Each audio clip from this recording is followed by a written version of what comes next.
Hey everyone, this is Hiroton on Mai 2011.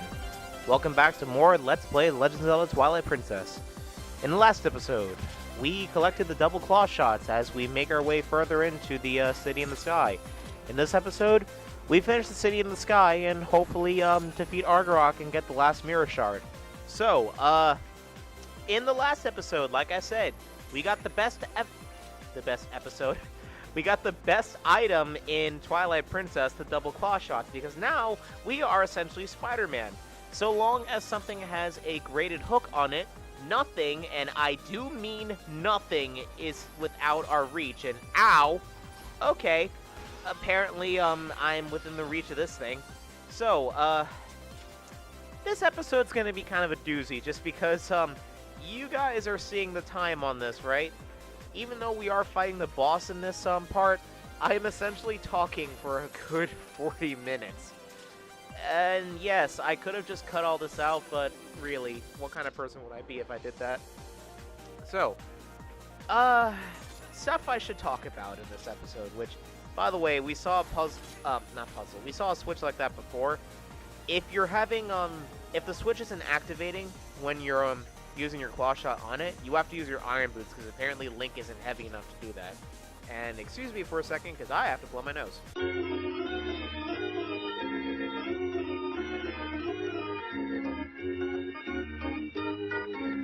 Sorry, I don't know why my nose was so stuffy for a minute. In which case, we're gonna see these platforms now where, yeah, you can actually lock onto these, and like I said, you see the Spider-Man action now, right? So, these things are really cool, but at the same time, they're kind of weird because they respawn. So realistically, these platforms make no sense. And at least this time also, you saw in the first part, I got the dungeon map. Yeah, I'm really glad that, like, you know, my habit of not getting the dungeon map. Goodbye, Rupee. Goodbye, Rupee.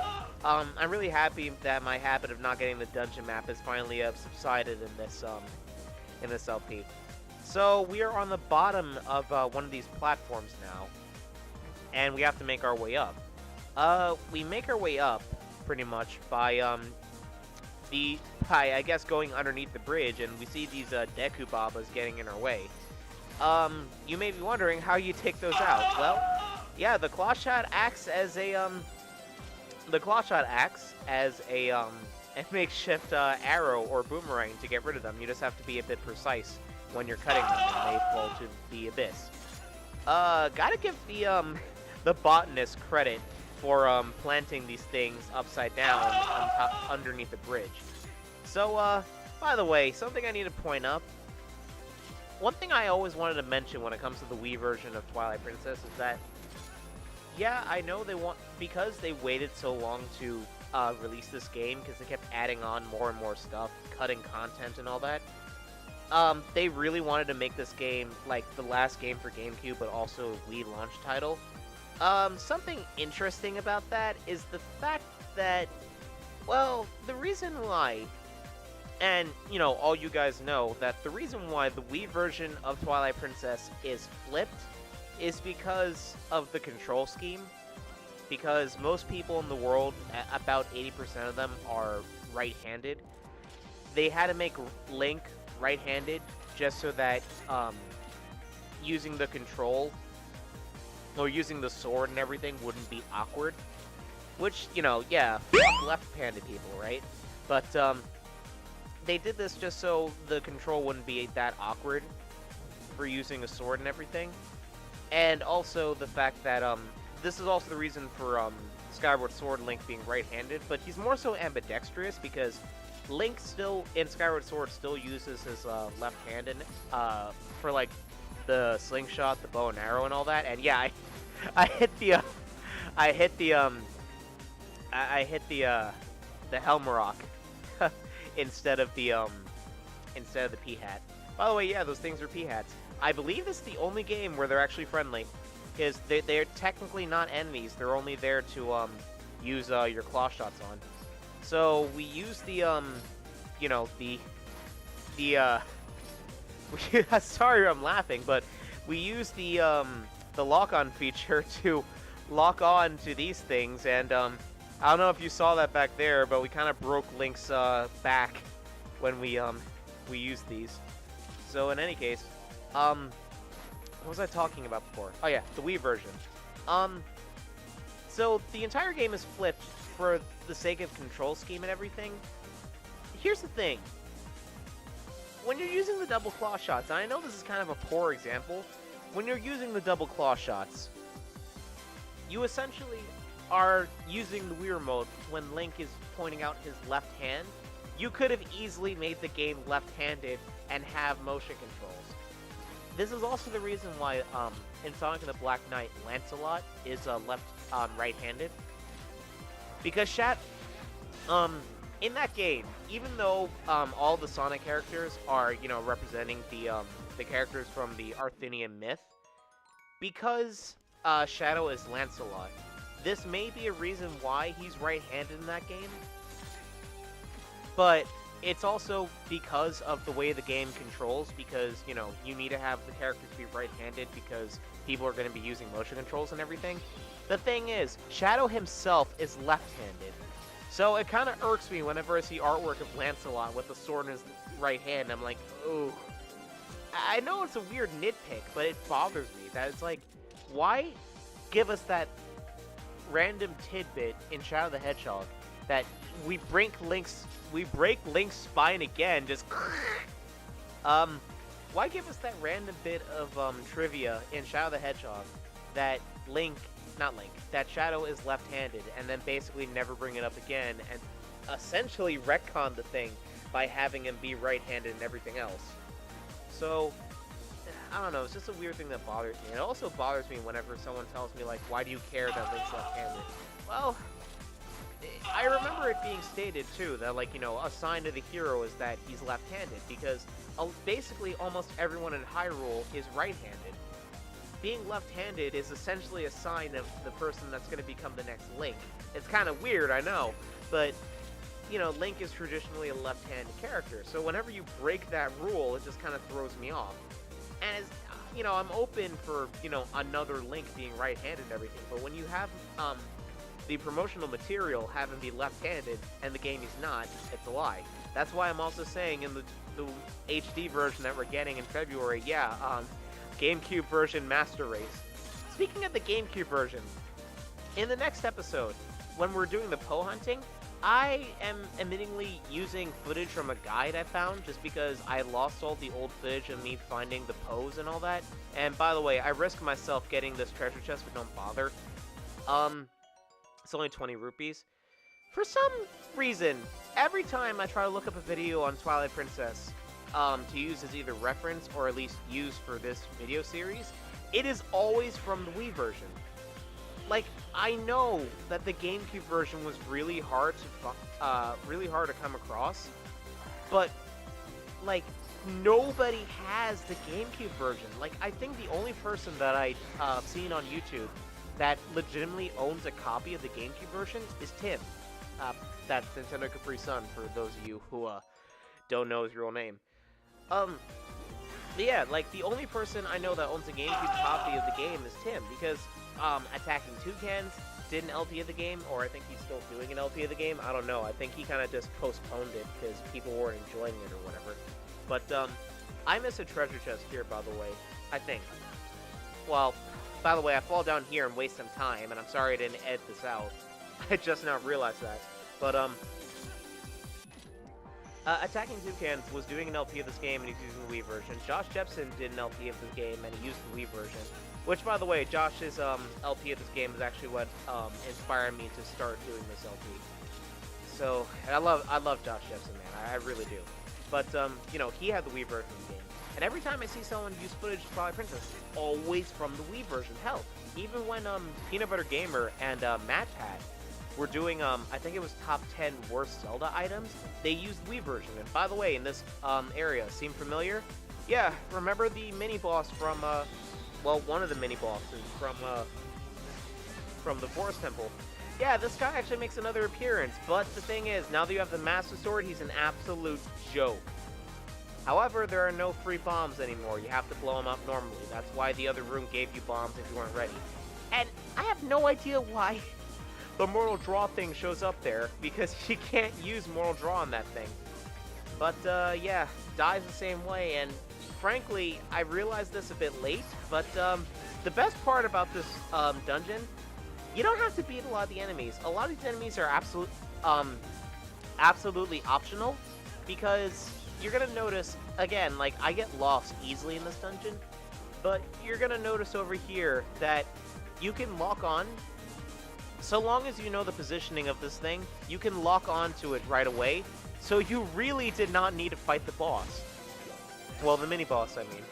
It just is there to be a hindrance, but really you can just progress in the room whenever you want. So I kind of like how in this dungeon, a lot of the enemies are just optional. So that's something interesting to bring up. But yeah, it's so hard to find GameCube footage of this game. And I don't know why. Is it just because the GameCube version is this hard to find? Like, I know when I had 2 copies of this game. The copy that my mom got me for Christmas back in 2006 when it came out. And that copy ended up getting stolen from me from a kid in high school who pretty much, like, I lent it to him because this is back when I was trying to make friends and I kind of sucked at it because I always picked the wrong people. But this kid in high school, like, he ended up asking, like, oh, can I borrow Twilight Princess? And then on the last day of school, I asked for it back, and he said he lost it. But, you know, now I realize in high school, when someone says they lost something, they're actually lying. And they lost it is a translation for, oh, I'm gonna keep it and never bring it back. But in any case, is it really that hard to find the GameCube version? Because after that copy got stolen, I went to a Best Buy and I found a copy of the game, because I have both versions of the game, obviously, because that's how I'm doing this LP. Because, like you saw for the Golden Bugs video, it was recorded off the Wii version just because I had a save file there and I wanted to get all the Golden Bugs that way, because I haven't collected them at that point. But, I remember I went to a Best Buy once to try to get the game again. And they didn't have the box, and to this day, I still don't really have the box for Twilight Princess, although I do have the box with the Wii version. I got the game, and it was still $50. Like, the game had been out for, like, a good, like, 3 or 4 years at that point. And the game was still $50, and I was just so shocked seeing that. I mean, I know, like, Super Smash Bros. Melee, not anymore, but like for a good while the game was still $50, and I missed a treasure chest in here, by the way, but it was nothing really important, it was just rupees. But I was just really shocked about the price on Twilight Princess, and yeah, I think the GameCube version is still $50, just because for some reason the GameCube version is just really hard to find. I caught this Dynapulse off guard, but yeah. I think also, unless you basically have, like, frame-perfect input when it comes to the ending blow, you are not getting the Dynapulse. I said before that they're immune to it, but essentially you can get them if you're good enough. Now, this section right here, I speeded up just because this section is actually kind of obnoxious. I'm not gonna lie. Because, in this section, you have to, basically wait for the P-Hat to show up and drag you across the platform. But also in this section, there's a Poe. There are a total of 2 Poes in the City in the Sky, one of them being over here. And this section takes forever because of how slow the P-Hats are, plus the fact that there's a random treasure placed around here. And yeah, that floating island is where the next Poe is, but you gotta wait for the P-Hat to show up. You fight these Homosaurs if you fall. And you also have to use the claw shot gimmick of lowering yourself down, otherwise you're not making it past those gaps for the P-Hats. So, I wait for this P-Hat to come back, which takes its goddamn time. And then when the P-Hat finally shows up, I go over this island, and now here's our next Poe. So I can't use any Jesse McCartney jokes on this one anymore, so I'm just gonna call it Shia LaBeouf, because the moment that we go after it, and yeah, I tried locking onto it, but I kept locking onto the P-Hat. But anyway, I was gonna call this Poe Shia LaBeouf, but I'm gonna wait for the next Poe to do that, just because this one did not decide to work with me. And also, you are also rewarded, besides the Poe, because in this treasure chest, you get a purple rupee. Okay, never mind. Excuse me. I thought that this treasure chest had something worthwhile, but apparently I was wrong, like usual. Um, so we wait for this P-hat to come back, and by the way, again, you can see Argorok in the distance. Really cool. So we wait for this P-hat to come back, which again is taking its freaking time. And I kind of ran out of topics to talk about, really. I guess we can go back to the whole Smash thing, how it's like, with Bayonetta getting introduced, I'm really happy about it, just because, like, everybody was, expecting her to be in the game, especially when Bayonetta 2 got announced for Wii U and all that. And I'm happy that she's in the game. At the same time, it's like, I kind of wish there was more. Like, I'm sad that this is the final Smash Direct, meaning that the stuff that they announced, like, sure, Corinne and Bayonetta are coming out in February alongside the other DLC, which, by the way, yeah, Tails and Knuckles as Mii costumes. While I'm sad Knuckles isn't a playable character, at least we have representation, and also it can be Knock Knock is Knuckles now, because, you know. Knock Knock is Knuckles. But, in any case, this Argorok is, not Argorok, this Helmarok, excuse me, this Helmarok's a dick and almost sent me to my death, but, I was able to make it off no problem. In any case, what I was saying, Bayonetta is a character that, everyone asked for, and while I'm sad that, you know, we're getting all this stuff in February, even though Cloud is available now, it's just kind of sad that this is the last DLC we're getting for the game. I know eventually it had to stop, but it's like, you know, until Smash 5, like, which is going to be like 6 years from now, so like 2020, until like Smash 5, this is basically the best we're getting, and we complete a full heart container with that piece of heart. I think that's the last piece of heart in the dungeon, because I'm remembering the way my file is now, and we're gonna go after the rest of the pieces of hearts after the next dungeon, by the way, just because it's more convenient that way. So yeah, we're gonna be stuck with those amount of hearts for the time being. But I love Bayonetta, and I'm glad she's in the game.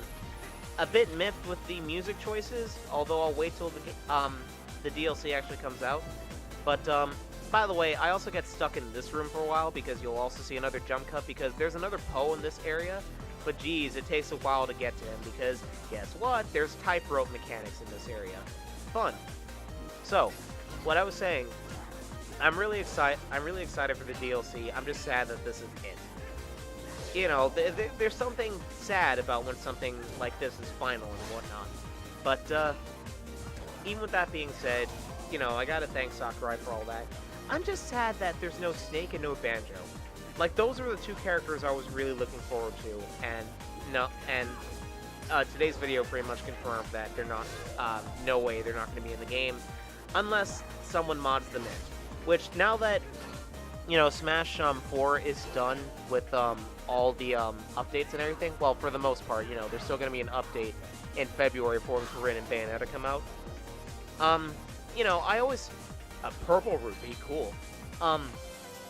It's kind of the same thing with Project M stopping development, which, you know, they say they stopped just because, you know, they want to stop, but I really still think it was a cease and desist, just because they showed all those, like, you know, costumes that they were going to add into the game with balancing patches and all that, just for them to randomly come out of nowhere and say, okay, you know what, guys, never mind, we're done making this game. So I really think Nintendo gave them a cease and desist rather than them actually wanting to stop making the game.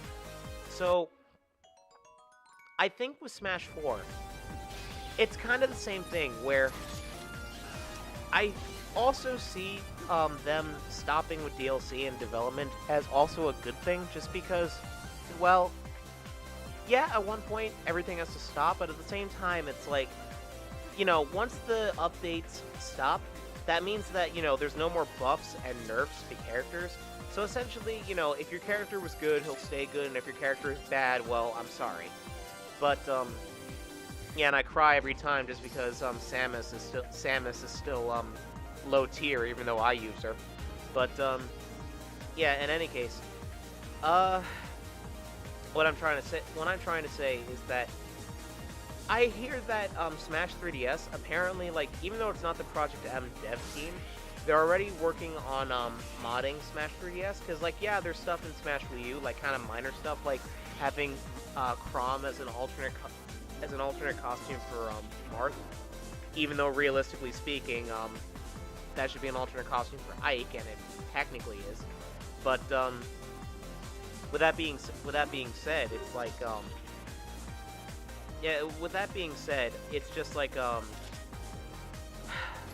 am I trying to say? I'm tongue-tied right now. With that being said, they did that plus some music editing, and I think music editing is still possible as of now. It's just kind of hard because the way that the Wii U soundtrack goes, the files are coded weirdly. And by the way, over here, I think I forgot to edit this out, but this is actually going the way to the we're actually going the right way, because this way goes to the door we need to go to. But for the Poe, we needed to go the completely opposite way, and I realized this too late, so yeah, I'm sorry that I kind of wasted time there. By the way, I like how you can see down there the way that we eventually have to go to get to Argorok, even though it's not loaded correctly. But yeah, I guess to get around load times and everything, this is why this place has a lot of load doors, the doors that fade to black and everything, because, they load separately. So, I forget what I'm doing here, but you can see the nice animation of Midna about to fall off before Link regains his balance. But, in any case, yeah, I'm kind of hoping that someone does mod Smash 4, because apparently mods are somewhat possible in Smash 4 now, because someone started modding the 3DS version so that it has wave dashing again. And, that makes me excited, because that does mean that people are starting to mod Smash 4. And if they do, then cool, because that means that, even though the DLC and all that is over, that means we might have more characters. And excuse me for a moment.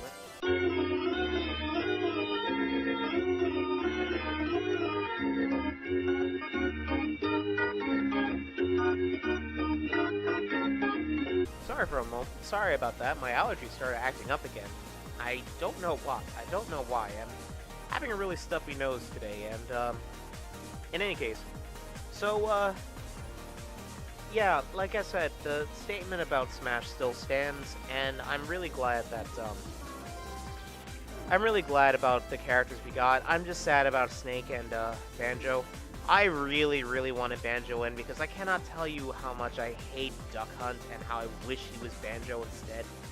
Anyway, we go over to this Poe, which this thing I will name Shia LaBeouf, just because every time we have to get a Poe, we just do it! So we get the Poe soul there, and there's also a treasure chest over here. So, what can be in the treasure chest, shall we?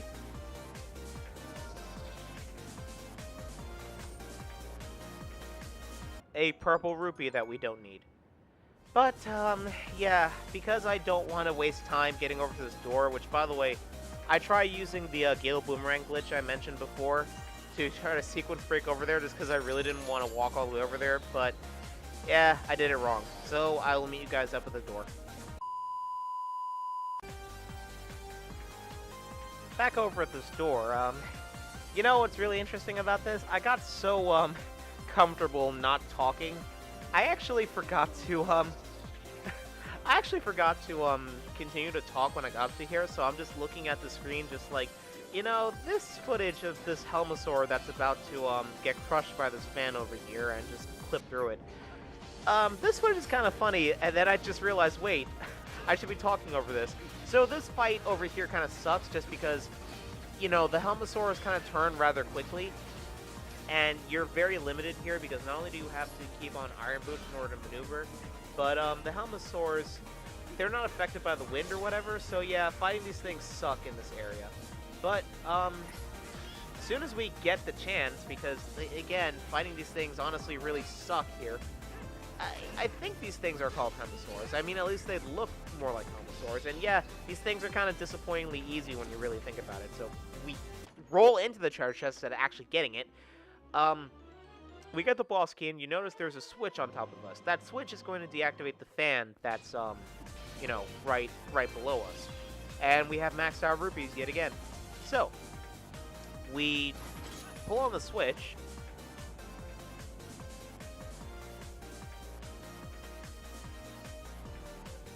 and you may notice that we're right above the main room. So, we just drop down and go to the main room, and I haven't shown this off before, mostly because we didn't have the double claw shots, but there's actually a switch above the main room that we have to use. And again, if you see me miss any treasure chests, it's mostly just rupees that we can't even carry right now anyway, so you may have seen the switch before when we did the main room, but there was no way for us to physically get to it, so now we activate that fan, and we can finally head towards Argorok. We are almost done with the dungeon, guys. But I'm going to start cutting and speeding up and everything just because this next part is honestly kind of boring. So this area right here, it's basically a gigantic bridge made out of fans. It's kind of interesting, but you already know the gist. So I'm going to cut forward till we get to the area we need to go to. One eternity later. Okay, now that we're on the other side, behind this, I believe, is an orange rupee. Well, if you can pick up the treasure chest... Oh, it's just a purple rupee. Okay. Like I said, at this point, there's no more worthwhile treasures, so you're pretty much just getting nothing but money at this point. So, we go inside this, and remember that comment I said, how you're going to be fighting nothing but arrow pulse now? I mean, we're going to be fighting the arrow pulse again, literally in the same dungeon. Guess what?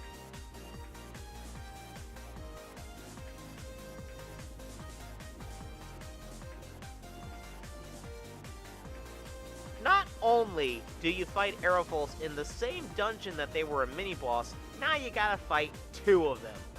They're not that hard just because you already know their strategy, but they can blindside you because you're focused on one of them, like that. So, yes, be very careful with these Arrowfolds. However, unlike the other Arrowfolds in this dungeon, they are not armored, meaning you can use your hidden skills and wail on them. So, ow. Unfortunately, I was unable to do so on this one just because his buddy got in the way. But essentially, that's what you want to do for this one. You just want to go to town on these things.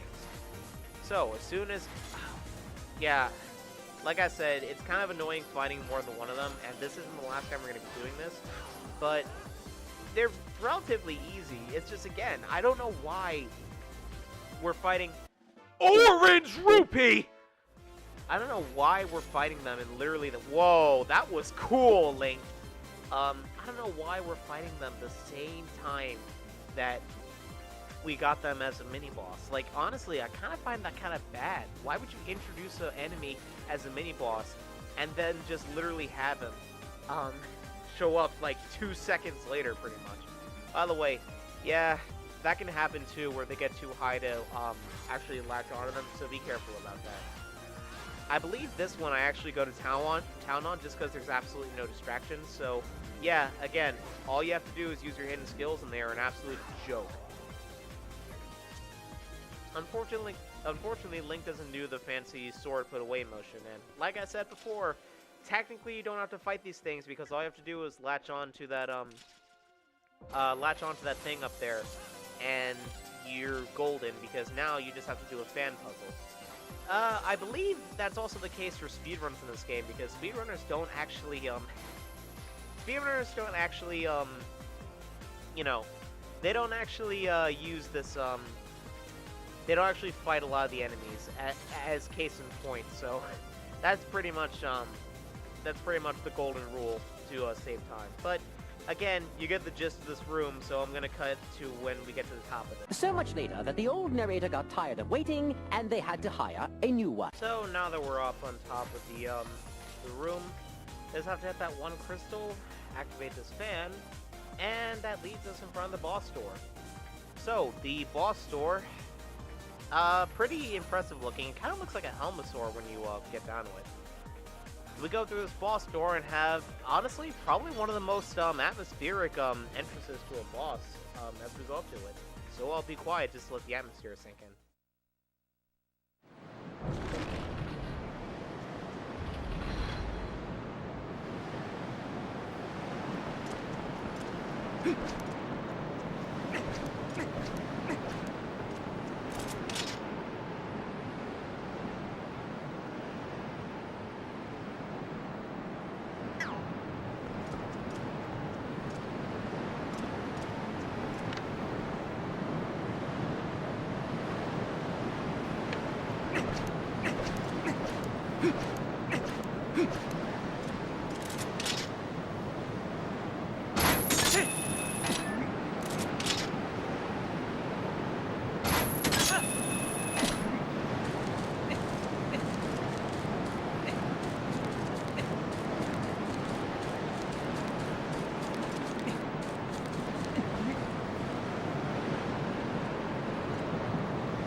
This is Argorok. Despite looking really intimidating and frankly really cool looking, he's a joke.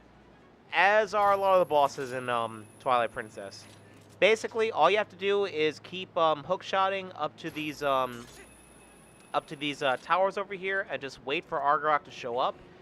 That only depends on how fast you are, because really you could be slow and do this. All you have to do is lock on to his tail there, use the iron boots, and drag him down all the way down onto the ground, and apparently the shockwave of him falling to the ground is so bad that he hurts himself. Be careful about the rebound getting off of Argorok, because of his wingspan, as you can see there, he causes a giant gale which can throw you off bounds. What's interesting about Argorok, and kind of silly too, is that normally in mythology, the difference between a wyvern and a dragon is dragons have 4 legs, or at least 2 legs and 2 arms, and, wings. And that usually depicts what a dragon is. Wyverns only have 2 legs and wings. Yet, for some reason, Argorok is counted as a dragon, even though technically he should be a wyvern.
Now, I don't know what's up with Zelda games and their bosses losing armor and everything and suddenly think they're more intimidating, because honestly, they're not.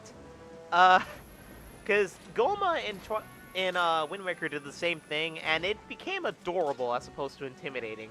But anyway, yeah, now that Argorok's armor's off, we expose his weak points. So now we have to do the same thing as last time, but now the P-hats are up here. Argorok's gimmick now is that instead of giving you a chance to attack its tail, because now they won't do anything anymore, he will actively chase you, and once you hear him roar, he will breathe his fire breath on you. His fire breath homes in on you, so you have to keep moving across these P-hats, or at least, if he gets to you before the P-hats, get on the P-hats right away. You want to keep going in a circular motion around Argorok until he stops, and then you want to stop locking on, lock onto his back, and just do what you did before with Morpheal and slice the crap out of him. You might notice about Morpheal also, both him and Argorok share the same music. It's funny too, because on the soundtrack, it's called Versus Morpheal / Argorok also. Like I said, I'm putting on my iron boots here just because, well, yeah, like I said before, because his wings can knock you away, it's easier to put on the iron boots pretty much. But take them off when you're on the P-hats, because Yeah, you're dragging the Peahats down along with you. It took me a while to notice this. You may notice also, starting in Phase 2, Argorok will no longer fly around the arena. He will dart right at you, so be careful. Now, what's also interesting about Argorok, remember when Minna mentioned that Armagoma in the Temple of Time was a regular Goma that got turned into like a tarantula thing? Yeah, same thing here. Argorok is actually just a regular Helmarok that got turned into a Wyvern, pretty much. I don't know how the heck, I just clipped through his wings. I don't know how the heck a Mirror of Twilight can turn a, well, frankly, like, you know, turn a vulture into a Wyvern. But, you know, to each his own, I guess. Every time we're doing that, we're just breaking Link's back even more. And yeah, this actually terrified me up here with the way the music started picking up and the fact that Argorok already started coming after me. Here's the gimmick of Phase 3.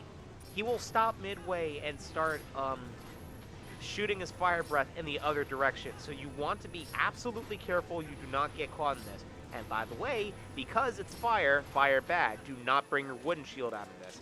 But if you're able to avoid this, just go onto his back one last time. And finish it!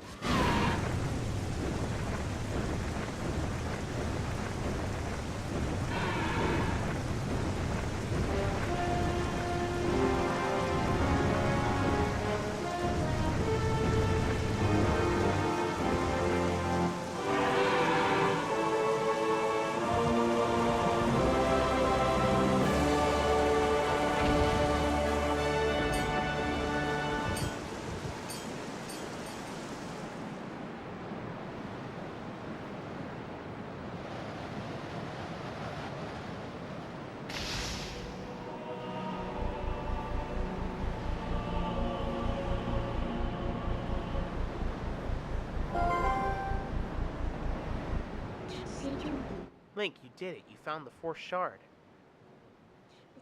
Now we have them all.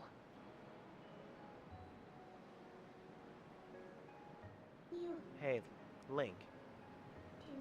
The words of the sages, do you remember them? Only the true ruler of the Twilly can destroy the Mirror of Twilight. Zan could only break the Mirror of Twilight into shards. He couldn't utterly shatter it. That's proof of his false kingship.